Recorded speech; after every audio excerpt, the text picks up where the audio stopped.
The foreign minister of Iran has made things a tad bit suspicious for everyone. यानी कि bits and pieces के अंदर कुछ information दी भी है और बहुत ज़्यादा सस्पिशन क्रिएट कर दिया है कि क्या रूस इस जंग के अंदर डायरेक्टली इन्वॉल्व है, क्या ईरान की एड के थ्रू इन्वॉल्व है, क्या इन्वॉल्व है भी या नहीं है। CNN के एक इंटरव्यू में उनसे ये सवाल 3 दफ़ा किया गया, तीनों दफ़ा उन्होंने एक ही जवाब दोहराया कि ईरान और रूस एक डिफेंस पैक्ट का हिस्सा हैं, उनके दरमियान एक एग्रीमेंट है, लेकिन उनकी मालूमात इतनी नहीं है कि उन्हें पता हो कि रूस इसमें किसी किस्म की एड कर रहा है या नहीं। Obviously it was a very generic answer by Abbas Araghchi, लेकिन they are in a state of war. How could he have made things absolutely clear for everyone?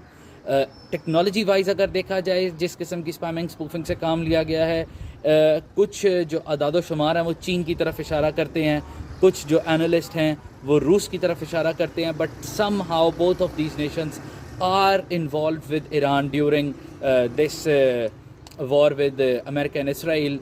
ठीक उसी तरह जिस तरह भारत के आर्मी चीफ उपेंद्र द्विवेदी ने एक इंटरव्यू के अंदर बिल्कुल ये चीज़ क्लियर की कि जी सबसे पहले तो हम इसराइल के मशहूर हैं कि जिन्होंने हमें रूस से तेल ख़रीदने की इजाज़त दी, लफ्ज़ इजाज़त काबिल गौर।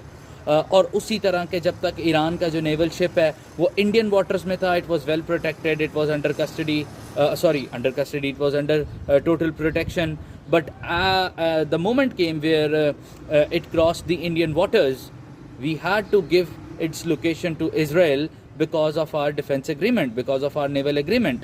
So there is a direct connection. एक जो नेवल शिप है वो आपके पास बतौर मेहमान आता है प्रैक्टिस के लिए, मशकों के लिए, कंपटीशन में पार्ट लेने के लिए, और when it's returning home, this is what you do, this is what agreements are. Mind you that India was also in a lot of agreements with Iran as well. So this is a very tricky situation. ये जंग जो एक खित्ते तक महदूद है अभी, ये आलमी जंग में बहुत आराम से तब्दील हो सकती है, लेकिन नज़र ऐसा आता है कि बहुत जल्द सीज़ फायर हो जाएगा, because America doesn't have a lot of options. Will be talking about that in our next video.